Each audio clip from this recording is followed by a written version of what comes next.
Jas, and you're listening to Giving Up the Ghost. Thank you for coming back and listening and indulging our creepy cool craziness.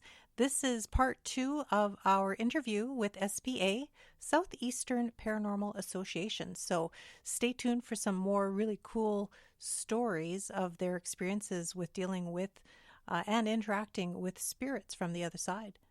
Thanks again for listening, and as always, if you need to get a hold of us, email us at givinguptheghostpodcast@gmail.com. Overall, with your experiences with you ladies and stuff, I want to do a roundtable. What got you first interested in the paranormal, Pat? I've always been curious. Since watching shows on TV like Ghost Adventurers and Paranormal State and Ghost Hunters and all those shows, and it just kind of piqued my interest. Like I was wondering, is there anyone else out there that is interested? And I didn't really know how to go about it because it's Steinbach after all. How do you write that on Facebook or whatever? Yeah. But there was a person who did it before me. Her name was Kim. And she and I just reached out and we got together. And yeah, we met and more people joined. And that's where it just started from there. Mm-hmm. Like-minded individuals, yeah. Kinfolk. So you were all strangers before this, then, or? We were. I didn't know any of them. Well, not these two, no.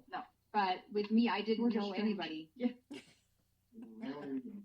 Yeah. So, and then our team member Andy, he was, I think, interested from it also because he had lived at his house previously before. His house was haunted. Okay. Now is haunted also. Yeah, where he's living now it is, but the previous house that he lived, there was like strange things that would happen that he encountered. Right. And then Dad also, his house was haunted because of me. Yeah. Yeah, and then we just formed a group and we put it out there and we, like I said, we've done investigations. And Leslie, what was your first attraction? What was your first interest? I've always had kind of an interest in the paranormal, but again, most people weren't sharing the same interest as I. I think it was especially when I started having experiences myself. When my friend passed away due to suicide 3 years ago, when I was in the hospital by myself, I was touched because I had been crying, and I was the night before my daughter was born. I was in the room by myself, and it was like somebody was running their fingers through my hair to comfort me. Aww. And I poked her in an eye, and there wasn't a soul in the room. I thought it was a nurse comforting me, but there was not a soul in the room. And that's kind of when I went, okay, that was a little weird, but okay. And then he made himself known. The same lady that Pat was referring to had come to my house, and she was dealing with my husband for a garage sale pickup, and she knew Nick, so they were talking, and all of a sudden she just stopped, and she's in my front entrance, and she's looking around, and she's like, you have a ghost in your house. And I had already been having experiences, but I wasn't putting my finger on what or who or anything. And I said, can you kind of get a glimpse of who it is? Because I had a feeling it was him. And she kind of looked and she's like, Kate, yeah, I can tell. And I said, and I have his picture on my phone. And I said, is this who it is? And she said, yes, with certainty, it was him. Yeah. So that comforted me because I had seen him the day before he had done the act. And I suffered from survivor's guilt because of it, because I felt I could have stopped him. I know, like, a lot of people keep telling me, you couldn't have done anything more than you did, because I did talk to him and he just shut down. He was shutting down. There's nothing I could have done to save him. Right. But you always have that, what if I had done this, what if I had done that? And being that I was also, like, I had just given birth, my hormones were totally out of whack. Oof. So he's still with me. Right. When I moved, I brought him with me, and I acquired another one, so I have 2 in my house. Wow. Currently, but they're both good guys, and they're both the one that I knew that committed suicide, what I was friends with before he passed. Cool. And now, Monique, we kind of touched on your empath abilities. So how did you first tune into this? Like, how did you hone into it? I have actually only tuned into my empathic abilities for about 3-4 years now. So that is kind of new, but I've always been into the paranormal because of my first experience. I was 17 at the time, and I was supposed to go to the city with a couple of friends of mine. We were going to go out and party, and then my cousin ended up needing an emergency babysitter. So like my friend said, like, just go make some money instead. We'll come visit you a different day. And I was like, okay, fine, whatever. So I ended up going to babysit for my cousin. And then the next day, another good friend of mine called me, and he broke the news that my friends had been in a horrible accident on the way home from the city, and one of them had passed away. Oh my God. So I was supposed to be in that vehicle, so that could have been me. Right. Now, I always felt guilty because, again, I was supposed to be there, and then last minute I wasn't. So, you know, there was always that guilt, and just the fact that I couldn't be there to stop it or to try anything or whatever. And it was really, really hard on me. I lived on a farm, and one night my dad had asked me to go check on a cow that was going to be calving pretty soon. So he, instead of him going back and forth, he was sending me back and forth from the house to the barn. So I was walking to the barn, and we had a really long driveway. And I could hear footsteps, like somebody walking on gravel.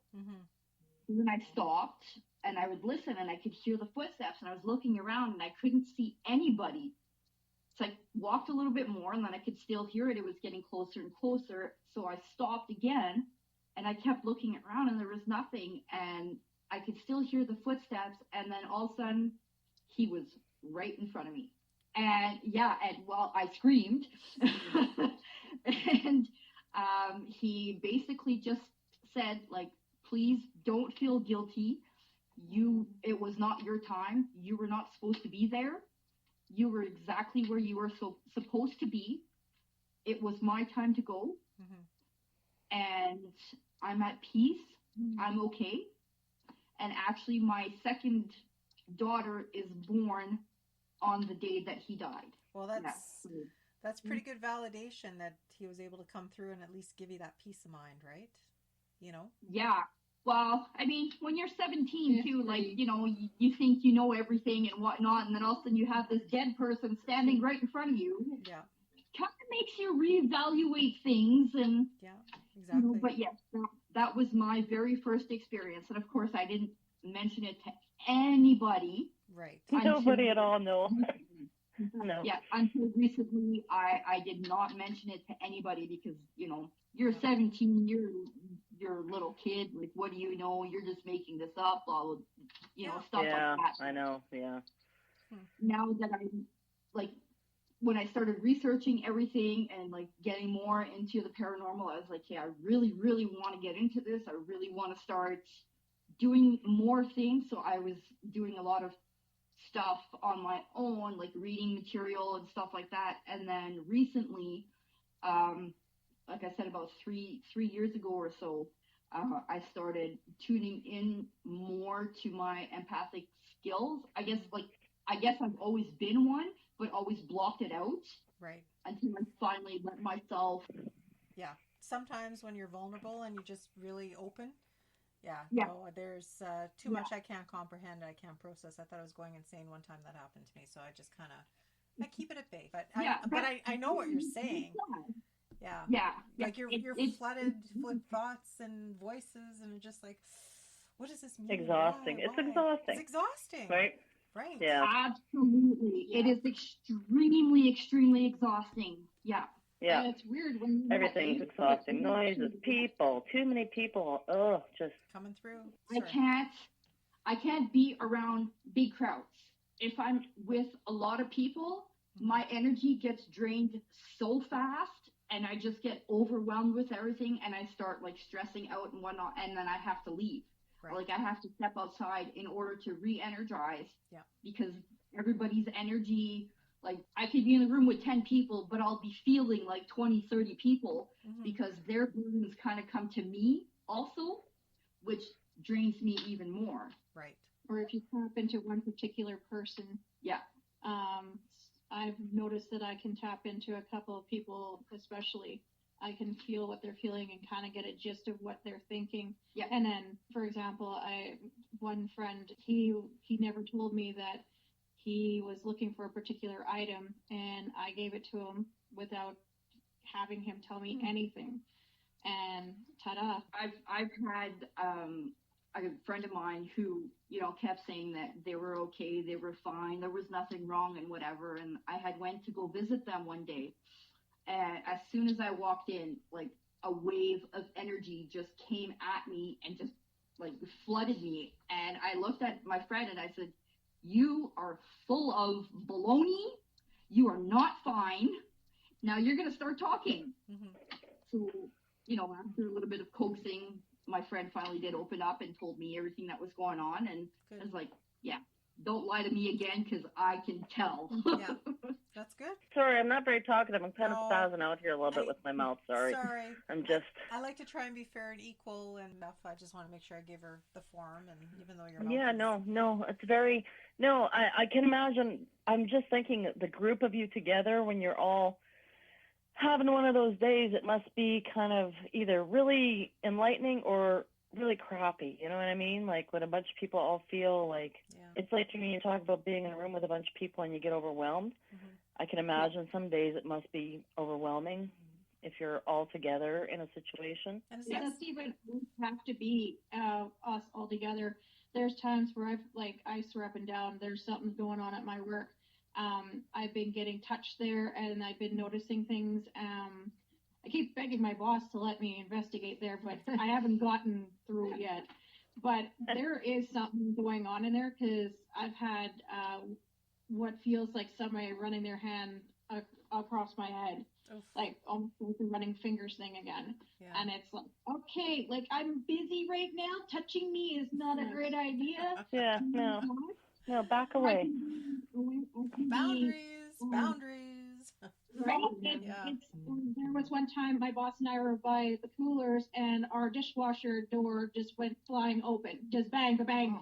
And she jokes with me about Casper, but I'm very sure that there's more activity than just Casper in there, and it'd be interesting to find out what exactly. But I'm still learning how to hone in my skills and figure out, okay, what am I? Am I a sensitive? Am I empathic? Am I a combination? Like I'm like Monique. I only recently opened up the floodgate, and it's been an interesting experience trying to hone in on the skills and figure out, okay, what does this mean? Why am I feeling this? And sometimes we'll talk to each other and go compare notes. Like I'm going about the touching of the head. I'm like, I've been feeling like it's got little like electrodes in the side of my noggin, and it's kind of like radiating from my temple all the way to the back of my head. Yeah, She's like, you're being touched.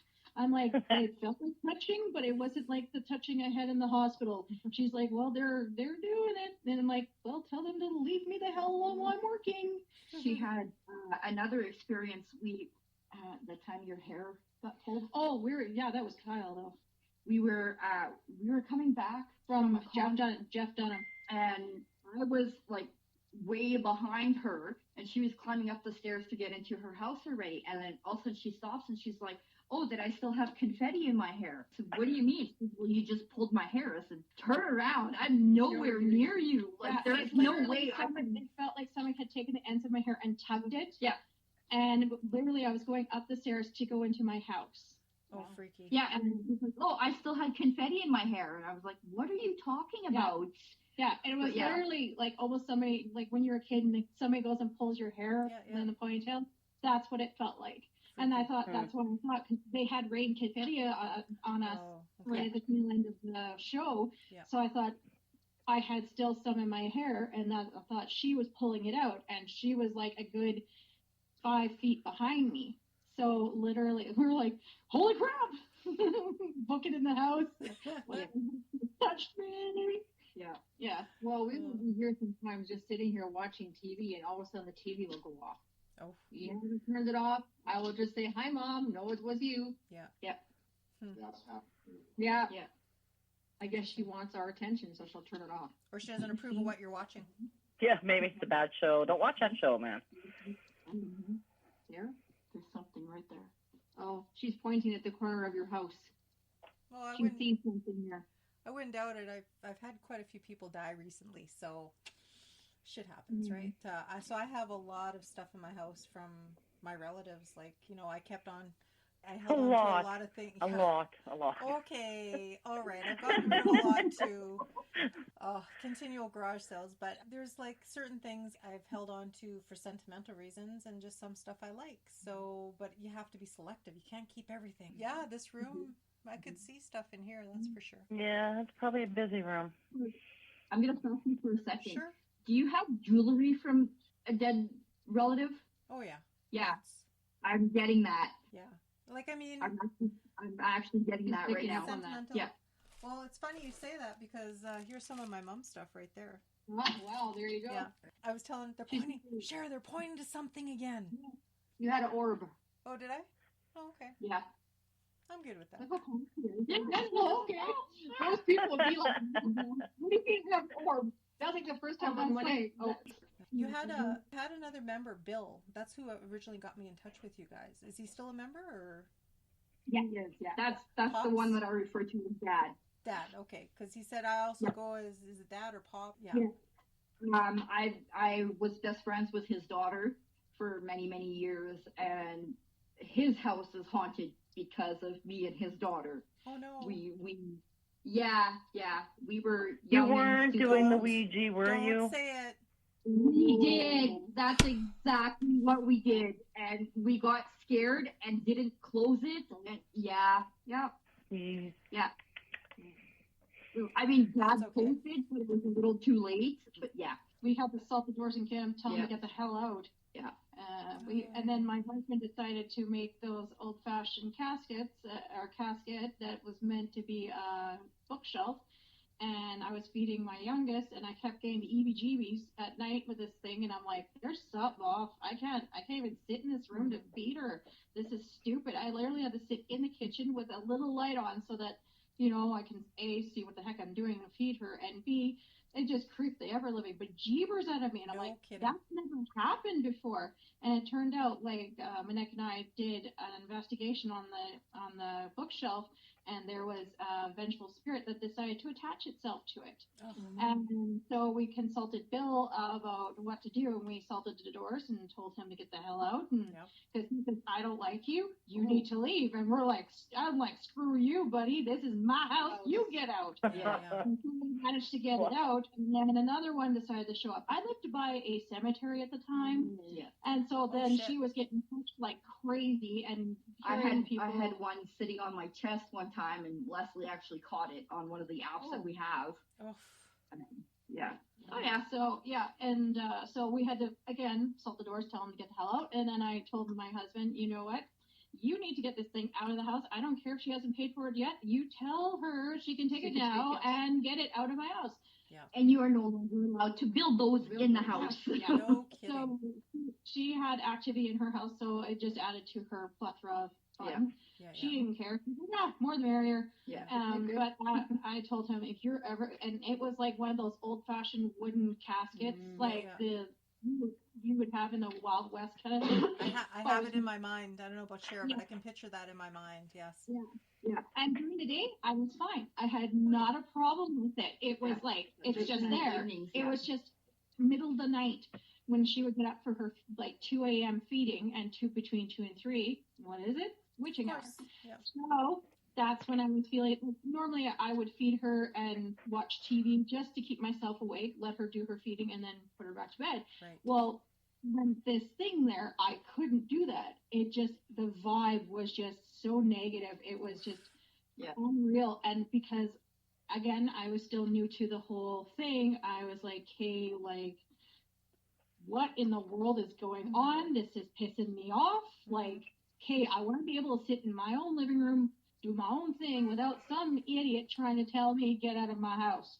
So that was What are some of the other tools do you guys use when you're communicating and going to houses and locations? What do you all use?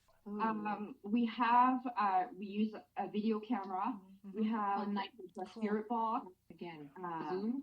His meter. His meter. K2 meter? Yeah, there we go. K2, yes, exactly. Thank you. That's exactly what it is. We're going to have to meet you in person one day. Oh, yeah, for sure. You want to share? Upcoming? Anything coming up upcoming? soon? You're going to go explore something? And gentlemen, ladies and gentlemen. We've gone to a place out here, that's all I'll say, and we walked into the house, and this lady was pregnant, her and her husband, I guess, and there was the spirit in there that was wanting to hurt the child, at least so we thought. So we asked it, do you want to hurt the mother? Do you want to kill the baby? Yes. And had come, yes. And then we'd gone into the room where there was blood on the carpet. So we tried to assume that maybe the person that did lose their child probably lost it in that room. And then they noticed this huge teddy. And our cameras had picked up, and Monique said, get that teddy into the garbage can. They took that out to the garbage can right away. It released some of the tension in the room. Then Monique went back the next day.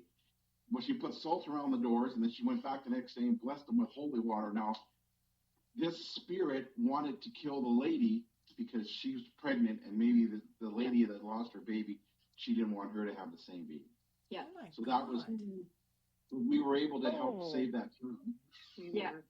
Because Monique, we did everything we could. We got rid of that teddy. The hug, we grabbed that teddy, took it off, threw it right away. He threw it out in the garbage right away. And you could feel the energy was different already. And then before Monique left, she salted the doors. Yep. And then the next day she had come back, gone to the priest, got the water, holy water. Then she came back and she blessed them. And then she blessed the apartment they were in. I don't know if they've moved since then. Yeah. But that was the situation and she said that I'm getting hit, and she's pregnant, and she's getting smacked. Wow. That's not good. That's not good at all. That's scary. Like, holy crap. Like, not only you got to worry about yourself, but now, like, you're worrying for two people. Your child. Yeah, I know. Pregnant women seem to have a tendency toward attracting things, though, too, right? Yeah. Absolutely. I don't know. It's just because I guess they're creating, maybe. I don't know, but... Yeah, scary situation, though. You don't want to have any kind of shit like that when you're pregnant and vulnerable. You know, being a parent. You, Monique? Yeah, she had reached out to me. She because she was able to reach out to somebody. Right. Yeah. You were able to. Yeah, like, I mean, obviously you guys are providing a service that a lot of people, you know, really need to, I'm assuming you're free, right? Like, you're doing this for free, you know? Yeah. You just want to help people, right? You want to make sure that they're taken care of and they're not encountering something that they can't obviously handle. Obviously, they can't handle them, right? Or take care of. Yeah. Yeah, that's no good. And do you have, Cher was saying, do you guys have anything coming up? Like, do you guys are... Not with COVID, no, we haven't had. Oh, okay. Yeah. Yeah, I guess that's kind of shit. That is COVID shit on everything. Yeah, I know I've reached out to one lady from Winnipeg. We've been talking, and she wants us to come, but it's just a matter of talking to her husband, and she hasn't said too much, so maybe I'm not sure what's happening there. I'll just give it some time, and I'll reach out to her again, and if she doesn't get back to me, then it's just, I'm just going to leave it. Manitoba was all... But then with this COVID, too, that's a big issue right now, too. We're all the whole entire province, so... It's hard. But yeah, but other than that, there's nothing right now. Sorry, I was going to say, I wonder what it's like with all these people that are having issues that are actually stuck at home now. Do you know what I mean? All these people that before could leave the house and maybe never noticed anything creepy or unusual going on, and now they're all at home. I saw a story. I saw a story about that somewhere. I was going to tell you about that. There was actually, they were saying that more people are now reporting ghosts in their homes or activity that they can't explain now that they're spending more time at home because with COVID, it's actually it's a thing. They're there too much now. People are like, can you imagine? You just get you're haunting some place or you're in some place and now these people are there all the time. They'd be like, get out of here. Had enough of you. With the renovations too, now that they're home a lot more, people are starting to do more renovations, which is kicking up a lot of stuff and, you know, putting things into high gear. So very true. That's true too. Yeah, everyone has been buying stuff. Everything is fixing something or doing whatever. Yeah. So much for the saying that idle hands are tools of the devil. Well, I think we've, I don't know, like, we'd love to have you guys on again and hear more of your stories, if anything you can think of, or, like, definitely, hopefully, maybe one day even just meet up and talk casually and stuff. That'd be great too, and yeah, like we appreciate your time getting to know each other. Sorry, I yak a lot. Sorry. Sure, usually. Yeah, I'm sorry, I'm not yakking a lot. I'm under the weather. Yeah, that's the way it goes. Guess we'll end it here. If anybody, and we'll just speak to our 6 listeners we have. Just kidding. We have a little bit more than that. Yeah, like if anybody needs help or assistance and they want to reach out, definitely get a hold of SPA, which is Southeastern Paranormal Association, out of Steinbach, Manitoba. Depending whether we weather the storm with the COVID thing, and they can give you guys a hand or give you some input, perhaps. Like, as we've been sitting here, Monica has pointed out a few things in my house that I thought was cool and is not so cool. So, like maybe a video thing can help other people. I don't know, but it's worth a shot. And yeah, never know. Now I'll be sprinkling sea salt everywhere before I go to bed. Thank you very much, ladies. Shit. Anyway, that's all good. It's all good. But yeah, we thank you guys for coming on, and get in touch with us anytime you want to do this again or in person. Definitely feel free. We'd love to hear from you. Okay? Thanks for having us. Yeah. Okay, you guys stay safe. Keep in touch. Good night. Thanks a lot, guys. Bye, guys. Bye. See you. Get better soon. See you soon. Bye-bye. I gotta get out of my house now. Our sound sucks, man. It's so funny. Sometimes we're talking and all of a sudden I can't hear anyone at all. Yeah. And that's weird. But you know what? So weird. But you know what was weird, right? Like, we're sitting here. Like, I'm sitting here. You're shitting there? I'm shitting here. We're sitting here. And then all of a sudden, like, I wish I could show you. It's funny. I'll be sitting here, and then the one girl, Monique, starts pointing her finger into the camera, and then they all start nodding. I thought it was on their end. Like, I thought she's pointing out something because she said her house has her mom in it or whatever, right? Yeah. And then they're like, yeah, no, there's something in your room. Oh. No, thank you. Thanks for sharing. Thanks. Sharing is caring. Yeah. So, well, that was a long one. Pointing at you. Poke, there, right there. It's not just a job, it's an adventure, but podcasting doesn't pay yet, so, But, so I guess we should tap it out at this one, hey? So. Oh, yeah, I guess so. We didn't do that yet, did we? No, we didn't. Well, that was an interesting interview. That was with the group out of Steinbach that does investigations. And, yeah, like, they had quite the collection. I did not think... Oh, my God. You know what? I forgot to ask how many they've actually done. I forgot to ask that, too. Well, we'll have to do a part 2 with them, then. Yeah, no, forgot about that. I hope they don't think we're too... Well, me. You didn't say anything because you had gas in your mouth. Gas, I know. I'm trying to de-gas. Oh, that sucks. What a time. What a time to have to go to the dentist. I feel for you. Oh, my God, I know. It's horrible, but... Yeah. So, see, we have to bring them back, so then that way you can help me talk. Yeah. But anyway, so that was tonight's episode. Saturday nights are right for podcasting. We're going to let Cher rest so that we could do some ramble-sodes maybe tomorrow. So that we can talk some more.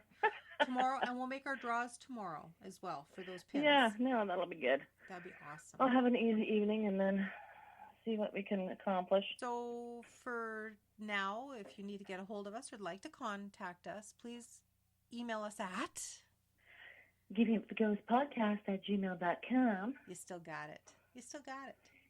Still got it. Little bit. Just a little bit. And Saturday nights are right for podcasting. And yeah, and remember to live every day like it is your last.